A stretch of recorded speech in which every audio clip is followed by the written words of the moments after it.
should be ready. All right. This will be the last class for the year. We will, if there's enough interest, we'll resume sometime in September, probably around middle of September.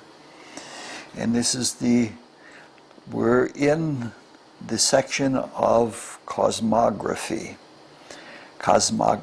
and we have talked about the chemical region of the physical world, and this is the third talk on the general properties of the etheric subdivision of the physical world. And we will talk about the specific ethers when we resume in September. Now, we have two things to discuss tonight, but before we get to them, we have some things pending from our recent talk, the last talk. And I could find no references scientifically to indicate that there are compounds that form in the sun. There are different atomic states, but I could find no references to compounds. Do you know of any of that, Tim? The thing I know is that helium was discovered in the light spectrum of the sun. Yeah. But there's just, there's too much heat there for a compound to stay together. There are plenty of compounds in interplanetary and interstellar space, and I did see a gorgeous photograph of a nebular cloud. And in that nebular cloud, there were all kinds of various compounds. So even in cool stars, it appears that there are not compounds. Now, this doesn't mean that there are no beings in the sun or any other star just because there's no compounds. And it doesn't mean that they don't have etheric forms or that they are incapable of maintaining etheric forms. For us, or the things here on the earth, energy destroys etheric forms quite quickly. But assuming that you had a very highly evolved being, which it would have to be to live within the orb of the sun, they could probably have the kind of concentration that they could hold together an etheric body. Those are all speculations, and it's not hard to believe. If they did, it would probably be, they would be associated with the plasma itself as their bodies. Because etheric clairvoyants who talk about the, oh my goodness. I'm having memory lapses, and I'm not having blood sugar problems. I don't know what it is. The Redi kilowatts. The little nature spirits that live in high energy, not the undines or the sylphs, the salamanders. That the salamanders, when they are seen, like if you're looking at a flame of fire, their bodies are seen as the energy of that flame of fire itself, except that there are features that indicate the consciousness of a being that is working through that energy. So that would, these are all speculations, but this is what clairvoyants see. This doesn't mean that there aren't other beings also associated with the sun in non-etheric bodies, because we know, at least from the authority of reasonable seers, that archangels, for example, live in the sun. They do not have etheric bodies, and they function in the desire world and above, but they are associated with the activity of the sun. So it seems reasonable to assume then that there are probably not compounds in any star, and that the forms of expression that life takes are different and can only be in lower temperature or lower energy states to live like we live. And then looking around at other things, I've been reading a book about the geometry of inner space, and it's written by the man who is the godfather of string theory. He is an analytic geometer, and his name is Yao. He's responsible for, you're familiar with him, the Yao manifolds. He's a really profoundly deep man. And in the course of reading that, I'm reading about all of the particles that physicists have, the subatomic particles and the subatomic and things like that. And in the process of doing that, I've learned that all of the particles, the subatomic and smaller particles, are really not particles, that some of them have no particulate nature to them at all. But they are of two classes. One class is called the fermions, and those are all the particles that give mass. And the other class is called bosons, and they are what give energy.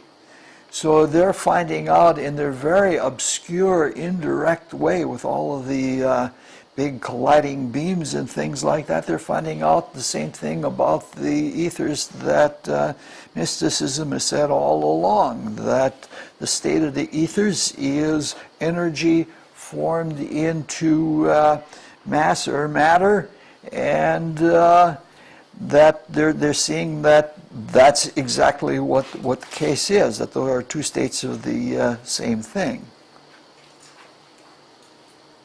Well, you're walking all right. She picked me up at the airport and then promptly drove her car or rolled her car over her foot. Whoa. All right. Now we'll turn to the topic for this evening, which is to look at two different general characteristics and functions of the etheric realm. Each world and each major subdivision of each world is unique. Each world and each major subdivision has a purposeful function. In a way, all of the different worlds, and when there are cases of major subdivisions, it is something like a scale. Mostly whole notes, but every now and then a half note. And each note has a quality that is its own. Each world has a quality that's its own. And they produce a scale. And the scale is a whole, but the whole that is a scale is made up of, is more than the notes that comprise it. There's something about all those notes put together that set a mood for that particular scale. It has a general quality, a tone all of its own. If you take like diatonic scales, which is what most of Western music until the last century was about, you can take a piece of music and you can transpose it from one scale to another scale. And even though the relationship between the notes may be the same in terms of interval, the quality of the piece of music or the tune or melody changes significantly. It takes on different qualities when it's in a different scale. Within each scale, if you work with music, and if you have the inner ear, I at one time lived with a composer of music who wrote 5-part fugues, and he could take me into his consciousness in a strange way. It was almost like I was being carried along by his consciousness, and I could see how each note was a logical continuation of the note before it. And the melody that he developed, including the chords that melody floated on, that melody was, was a logical thing, all of its own. And it's such that there's a reason for each note, not only in the scale, but in anything that is produced in that scale. If you take a scale and take one note out of it, it is effectively like taking a body and taking the liver out of it or some other major organ, because the whole is broken up or is destroyed in doing that in a way that it can't exist anymore. Now, the worlds are like that. They are essential to each other, and they are essential to the whole that we call the creation. And the creation cannot really be carried out, and it can't fulfill the divine creative ends if all the worlds are not there to do it. Now, we're studying cosmography, and we're trying to learn the relative nature, character, and quality of each of the worlds and the major subdivisions of them, and try to understand their functions, especially with regard to humans, which we haven't done much of yet. We're still working our way to that very slowly. In doing that, we're trying to understand why each world is as it is and what its quality is, what its uniqueness is. Now,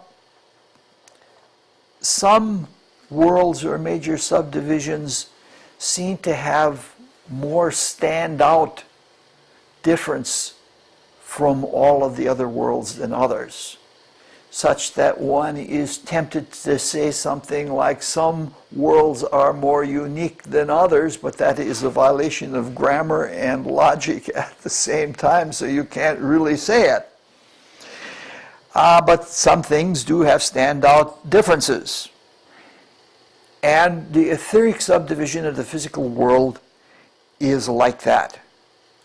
It has a quality about it that is dramatically different from all of the other worlds and all the other major subdivisions. And in that dramatic difference is a property that is found that is not found elsewhere. And there are things that can be done with regard to the ethers that you can't find in any of the other worlds. It's important functionally, and it's important to the evolution of the world at large, both subdivisions especially of the physical world. Cosmographically, the etheric subdivision of the physical world stands between the chemical subdivision and the desire world, a totally different world. One might even say that the etheric subdivision stands between the chemical subdivision and all of the higher spiritual worlds together for what we're trying to talk about. As we have noted, the chemical subdivision is the end of the line. It's the end of the spiritual spirit-matter pole. It is as far into matter as the cosmic creation goes, at least as far as we know about it. These solids especially give pure form and pure matter with very little lively spiritual focus. As a result of this, a lot of ancient mystical groups considered matter evil because it was so barren of spiritual life and the good and the love and everything that goes with spiritual life. It was also considered evil because in its nature it resisted formation. That the basic, if you go to the cosmic root substance out of which matter is congealed, it resists by giving absolutely no resistance, but which is the highest kind of resistance that you can have. Modern mystics look at it differently, and they see that even the resistance of the chemical subdivision, especially the solids, has a value to it. And it is important. And it allows a long, slow, gradual working on the becoming consciousness that is involved with the wave of creation that is in the mineral matter as we understand it right now. But the ancient mystics, who were so much in tune with the spiritual worlds and how things could be changed or metamorphized as quickly as a thought, they thought the resistance to spirit was evil. Now, we've noted, especially with regard to solids, and especially with regard to opaque solids, that in the chemical subdivision that we see only exteriors, which is altogether different from the higher spiritual worlds. In all the higher spiritual worlds you can see through, or you can see within. If you take the physical world, which is deathly, and we in our fallen consciousness approach it in a deathly way, if we take something and cut it open, we don't see the within. All we do is see another exterior surface. And for this reason, because it didn't have the withinness and all of the meaning, the invisible meaning that is carried through the withinness, the chemical region was called illusion. It was called illusion because it was made up of meaningless forms. If we look on the other side of the ethers, from the desire world, and going further back inward to the higher spiritual worlds, everything else is extremely lively, extremely dynamic. It's filled with intention, it's filled with meaning, and it's filled with creative purpose. For some people, the world of the emotions is sufficient unto itself. It has its own rationale, it has its own value, and it's a very tempting value to live in. One can live in emotions and in a romantic way and have a really good time of it. Because it is closer, because all of the worlds proceeding inward from the ethers are closer to the spirit, they're all progressively more creative. The universal spirit is creative. Creation just doesn't happen, it's purposeful. Sometimes we, as human beings, when we create things, are unconscious of the purposefulness that is working through us from our deep within our own inner being, so that we don't know it. Don knows it from working with art. Things come out and you don't know that, the purpose of it until eventually you see it. So the creative process in the universal spirit is under control. It is intended and it is carried out. Now, if we put all of this together from the both sides of the etheric subdivision, we see the peculiarity of the ethers. On one side, the etheric subdivision butts against the relatively inert and resistant matter, that is illusory. On the other side, it's adjacent to the lively, dynamic, energetic, meaningful, intentional, creative higher worlds. It is a note in the cosmic scale that stands between two extremes. And we've seen in the past, when talking about the general characteristics of the ethers, that one of their functions is as a medium of transport, to carry things from the inner spiritual worlds out into the world of form, and to take experiences from the world of form and carry them back into the spirit. Now, to do these things, the etheric subdivision is made to accommodate both states. And this is done in a manner that is unique in the cosmos. It is done by what is called polarity. In each of the etheric states, each of the regions, one pole is associated with the higher causal states of being, and the other pole is associated with the more inert and passive and receptive or retentive formal states in the physical world. Now, this is not to say that there aren't contrasts in any of the other spiritual worlds. Like, for example, in a desire world, there is attraction and repulsion. But the attraction and repulsion that is in a desire world is not as a result of polarity. Because there are regions of the desire world where there is attraction with no repulsion.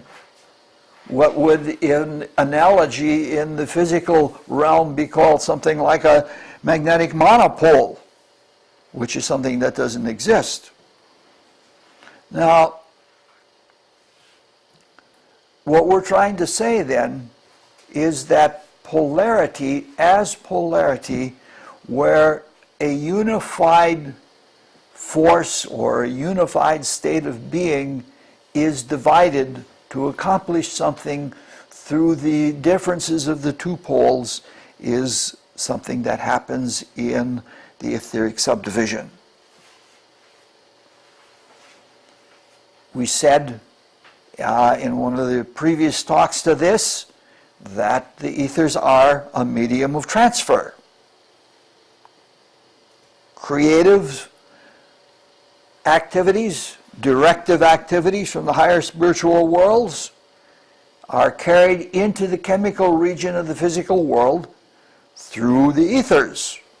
And they do that through the positive pole. There is a resonance between the positive pole of each of the four ethers with a state of being. We'll come to that when next fall when we get into it. And that the positive pole then has connections with the higher worlds. The negative pole carries out a lot of the activities of the results of things that happen in the chemical subdivision, the effects of them that need to be carried into the spiritual worlds, they are carried out at the negative poles. So both of these kinds of transferences, where the experience of the external world is carried inward and where the spiritual directives are carried outward, it is primarily carried out through polarity.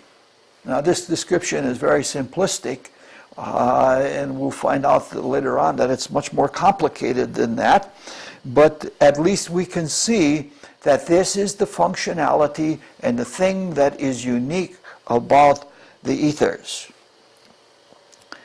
If we begin these talks again in fall, we'll carry on from here and we'll talk about each one of them, especially in regard to the etheric bodies of human beings, etheric and physical bodies of human beings. Now, since I'm a person that has the sun in Scorpio, and Scorpio is a negative sign, it might be wise to address in a negative way what is not polarization. Being basically inert, the chemical region of the physical world is not polarized. Some elements, like iron, and especially dysprosium, can be magnetized or they can be polarized, but it is not part of their solid state of being. They are polarized by the chemical ether working through them. That is where the polarization comes from, and it's not from the substance itself. We'll say more about that later on again too. But this is something you can talk about in a way that's almost silly. And I happen to like doing things that are almost silly, and it makes it hard to take anything I say seriously. For example, if we have a long stick, we call it a pole. We don't say that a stick is polarized because it has the shape of a pole, because it's not causing any transference of energy.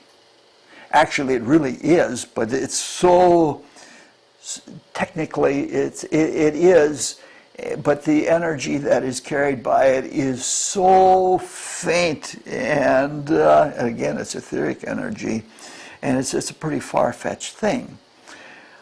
But the criterion of action is what the polarity is all about.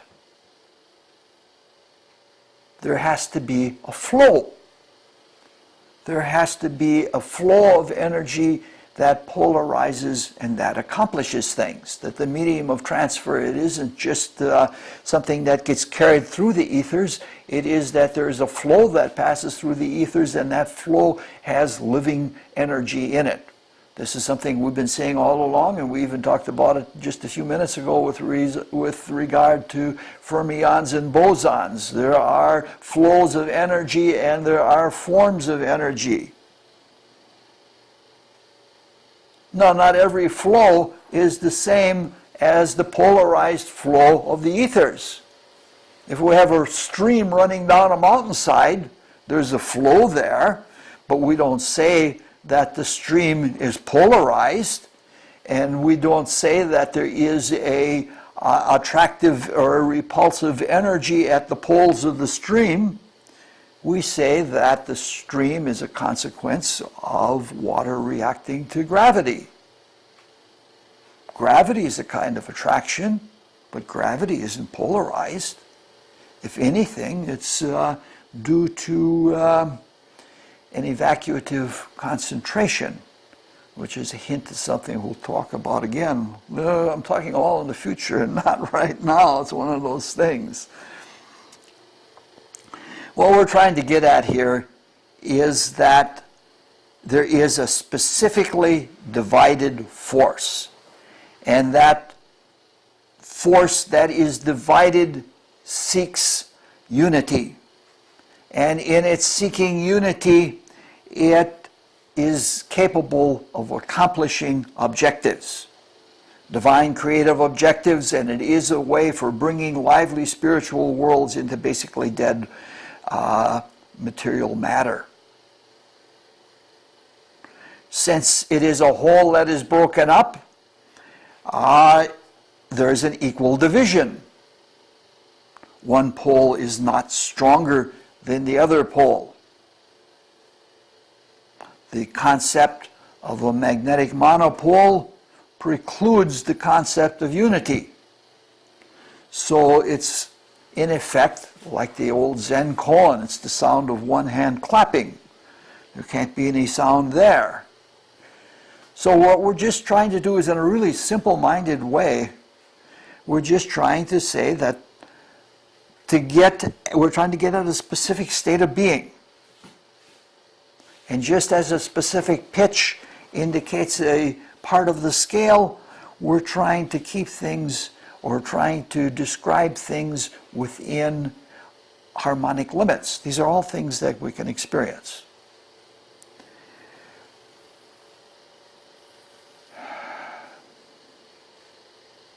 As we said earlier, there is attraction in a desire world. But that attraction is not a consequence of a divided whole, because there isn't an equal and opposite repulsion.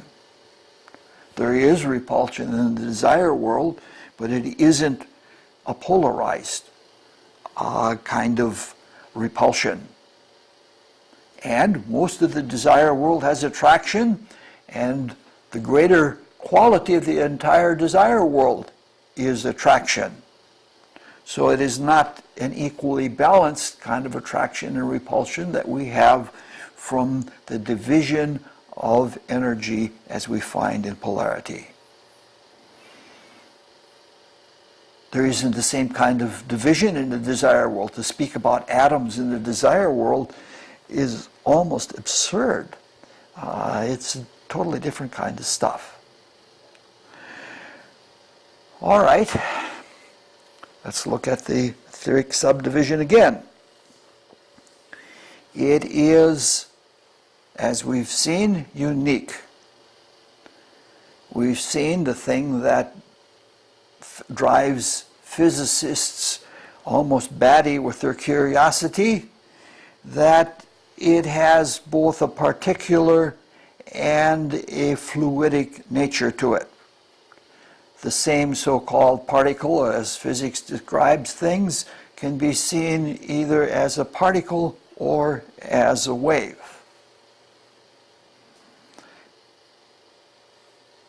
There are fluxes that go through the etheric world, and they're not identical with movements that we find in higher forms of spiritual existence.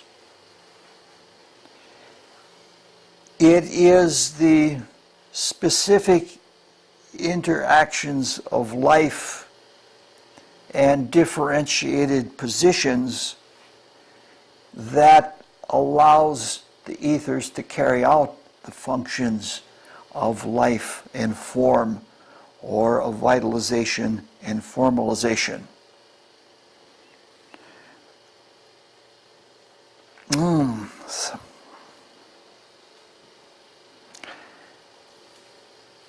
In all of this, it's important to keep in mind that since the life side of polarization is associated with the higher spiritual worlds, polarization in the ethers is intentional. It is intended that elemental atoms are so stable that they can exist within a star. It is intentional that our vital bodies hold together and don't just dissipate. They hold together by intention. It's also intentional that if we try to use the etheric energy, as in magnetic healing, it is something that we can control by intent. This is a big difference between spiritual science and material science. In material science, things just happen. They're according to cold determinism. In spiritual science, the proof of the pudding is in the eating. You can't say that you really know about matter unless you can make a material object disappear and reappear somewhere else, and do that in front of a camera. Everything, we are part of the divine creative origin, and we are ultimately capable of doing everything that the divine creator does. That's part of our activity. So this is intentional. Of course, this leads to all kinds of problems because we can fool ourselves and think that we're doing more than we really are. There are a lot of deluded people in that regard, but nonetheless, it is an intentional activity if we control animal magnetism. There are people who can run their hands over about 6 inches over a cat, and they can lift every hair on the cat's body just by being in control of that kind of energy. All right. What we're trying to say here, and we'll do a little bit of toward the end of the talk, which is not too far off, is that everything that we know about this world and every other world is practical. Mystics are often considered dreamers and considered impractical. But all of these things can be used, and they can be used very well if our intentions are aligned with the greater intention of the universal spirit. If not, they are something like black magic or something of that nature. All right, let's look at one more final characteristic of the etheric subdivision of the physical world. And let's follow the same procedure. Let's look at the cosmographical position. That is, that the etheric subdivision is between the chemical subdivision and the desire world. And we've said that, relatively speaking, the chemical division is almost inert or dead. It is where form and matter are so predominant that life is minimal. Looking the other direction, in the desire world, we see an abundance of life, but it is not life that has much to do with form at all. It has an emotional life of its own, a life of excitement, stimulation, motivation. It has very little to do with physical life, though sometimes it is applied to causing changes in the physical world. But that's not the total reality, because there are lots of beings in the desire world that have nothing to do with the physical world at all. It's not even part of their evolution. Now, the evolutionary creation in which we participate is a whole. And even though there may be beings that cannot participate in every part of it, they still do participate in the whole. And they affect the whole indirectly.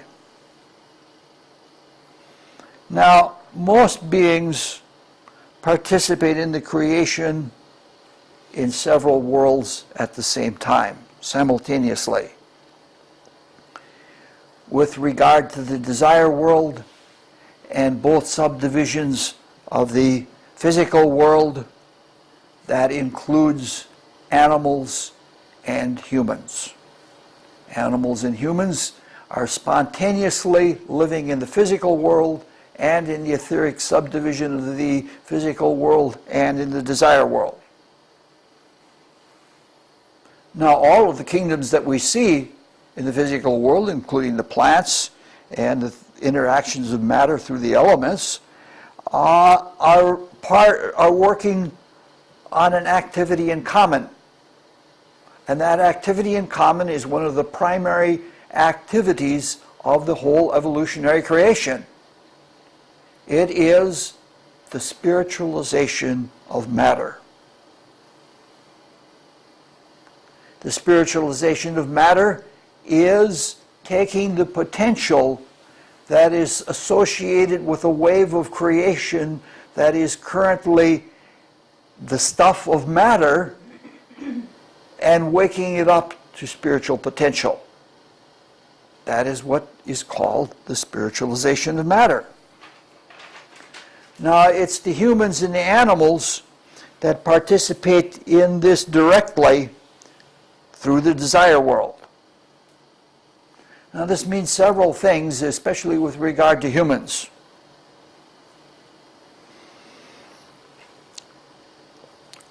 We know, or we are told, or we have a sense intuitively that there is this potential of divinity sleeping in the inert part of creation, what we call the material kingdom. And that is being spiritualized in the whole process of an evolutionary creation, which is a creative activity that is for keeps.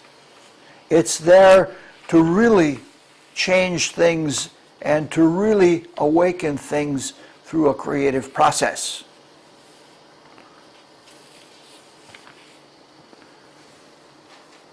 Obviously, this is a really long, slow process. even if we look at our own lifetime right now, we've been at it for a long, long time to reach the human state. And our activity in the physical world, the progress that we make with regard to it, of controlling it and being awake in it, is very, very little. And we're consciously striving to that end. We're trying to wake ourselves up. So you can imagine how difficult it is for the beings that are not awake to anything at all yet. Now, without going through a really detailed presentation, it can be said that there is a cosmological creative principle that goes something like, by projecting something of ourselves into something that is a relatively inert state, we can awaken something in it. We can awaken something in that state of being. It's like inductively. Our awakening affects things that we project ourselves into. And when we withdraw our influence, we draw out what was there by induction. That's a very crude way of stating a principle that is the way the gods developed us as we are. It's a process that's still going on. It's a process where we are evicting the gods from every organ and every part of our psychology. And we're doing it by doing the same thing with becoming beings that are currently in the mineral kingdom. Now, it's a very big and a very deep principle that we're talking about very crudely. It's almost like making a stone axe or something like that. When we discuss cosmogony and cosmology years on down the line, we will we'll come to it again and again. For now, it's enough to say that animals and humans do this directly with regard to the desire world within the dense physical. Simply said, with regard to the etheric subdivision, the stimulating and motivating effect of desire is carried into the chemical subdivision through the etheric body. In this, we can see that one of the general functions of the ethers then is, on one level or another, vitalizing or kinetically energizing and bringing to life the chemical subdivision. Even just moving around or stirring or doing anything like that is part of this process. The elements, the winds and water and things like that are part of this process. Now, plants participate in this process also, but in terms of consciousness, it's indirect. The plant doesn't intend, something intends through the plant to interact with the mineral kingdom.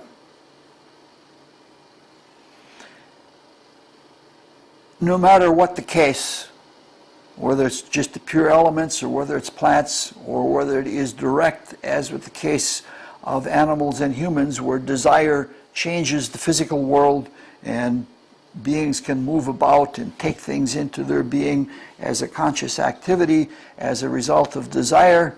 No matter what the character of the activity is, one of the general characteristics of the ethers is to bring vital life and or energy into the chemical subdivision.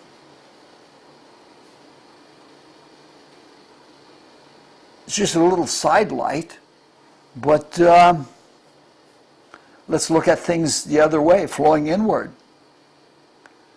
Normally, if we have a long-term emotion that may be with us our entire life, or maybe even several lives, we call such an emotion a mood. And moods are properties of the desire world. However, if we look at nature, if we look at the qualities of a mineral formation or something like that, it can awaken a mood in us. This is an indirect kind of thing. We may say that a body of water has a happy blue, or that a mountain has a majestic presence, or something of that nature. This isn't a spiritualization of matter into desire, but it is in that direction.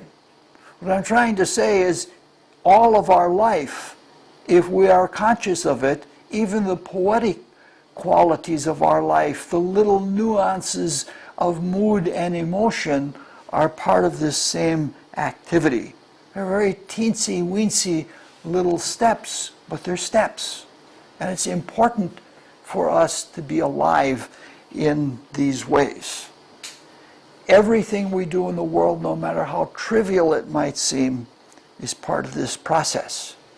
And if we're self-consciously aware and participate intentionally, we move along much more quickly with the process, and the process is greatly improved. All right.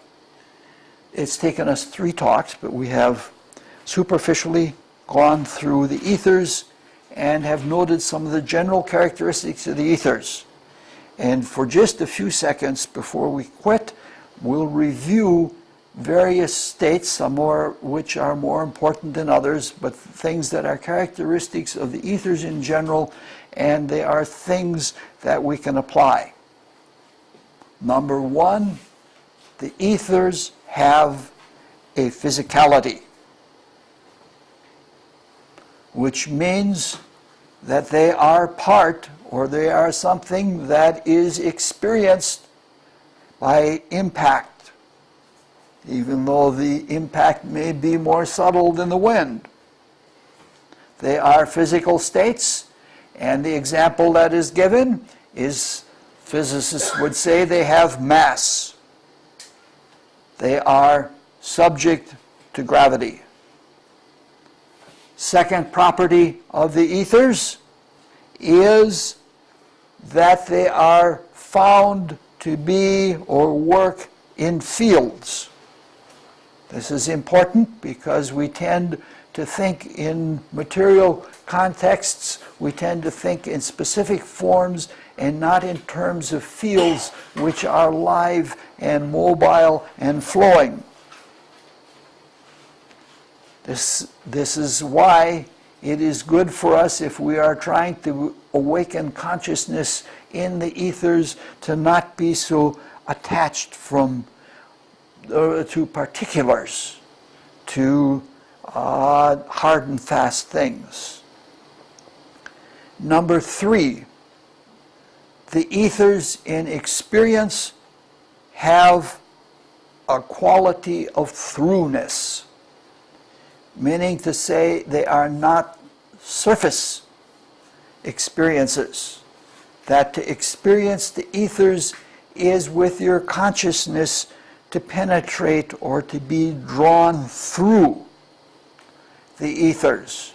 There is a natural internalization in the experience of the ethers, or in some cases a natural externalization.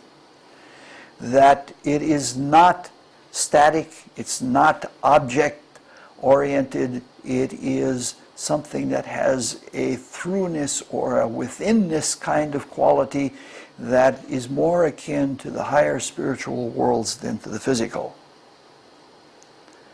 Number 4, all of the ethers have a quality of emitting light or energy or life.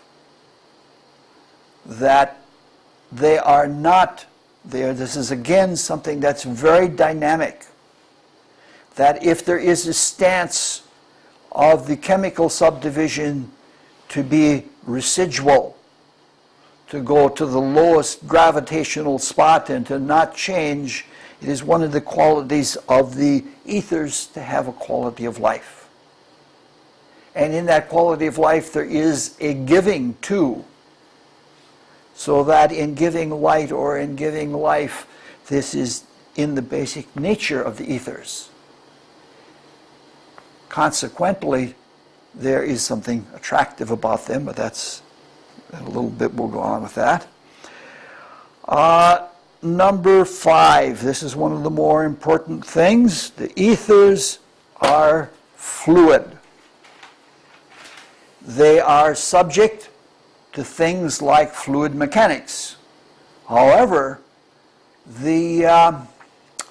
being subject to fluid mechanics, we can't have a cylinder that we can compress them in because the compression or the concentration of ethers has to be an intentional activity that draws them together. And it's not the way we think of like all of the laws of gases, Boyle's law and the other 2 laws of gases. Tim's got them right on the tip of his tongue, he could tell them. We do them by containing. The containment of the ethers is internal. This is especially important because everything then in the ethers is done by waves. That is forming good habits. In sleeping, eating, or doing things of that nature, one can set up waves within one's own etheric body and can be more effective. This is especially important if you're doing things that are repetitive. The kind of waves that you set up determine the kind of activity that you're going to have in your etheric body.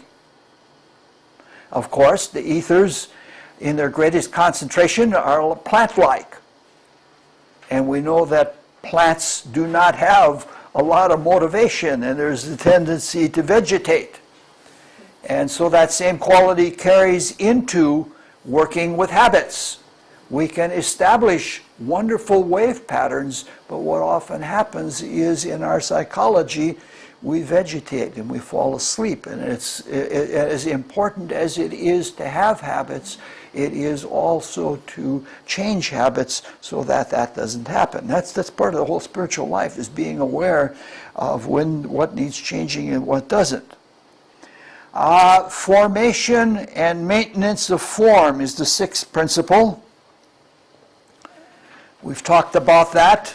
We've talked about the experiments that have been done by Rupert Gleadow, that where he has shown that there is a field of energy surrounding a sprout, and that as that field diminishes, the sprout becomes a plant. And eventually the field of energy becomes almost congruent with the plant itself. It forms a field of energy around it.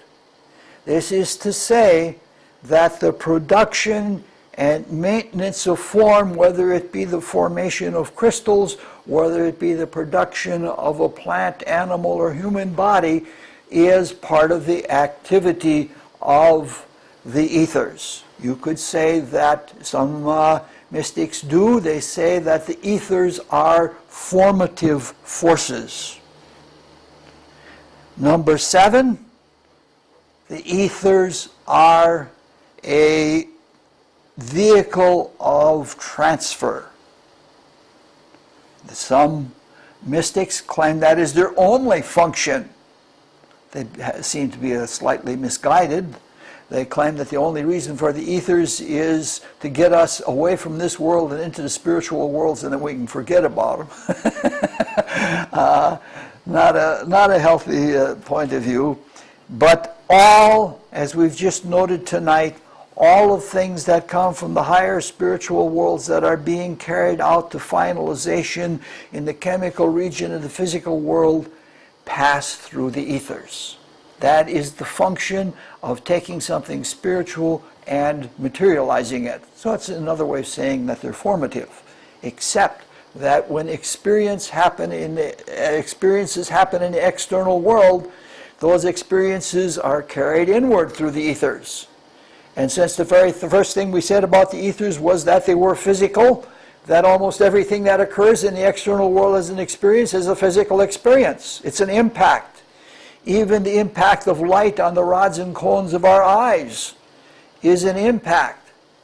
And being sensitive to those things and aware of those things greatly enhances how much experience we get out of the world and how much we can carry into the inner spiritual worlds. And then we have the last two principles that we've talked about this evening. One is polarity. That all of the ethers each has its own kind of polarity, such that there is a material magnetism, there's an animal magnetism, and there are two higher forms of magnetism, which we will discuss next fall. But everything is polarized. That the division in the ethers is created and maintained for the purpose of having polarization, and it is almost like the concept that is behind the separation of the sexes, that it is necessary in order to carry something out to have polarities of two opposite forms, each complementing each other, and in the process carrying out an activity in a very divided world, which is with the chemical region the physical world is what the polarity is all about. And finally, we have energization or vitalization of chemical forms. I had wonderful vitalization today. I had a whole bunch of raw, fresh pressed asparagus juice, and my body was really vitalized by all of that.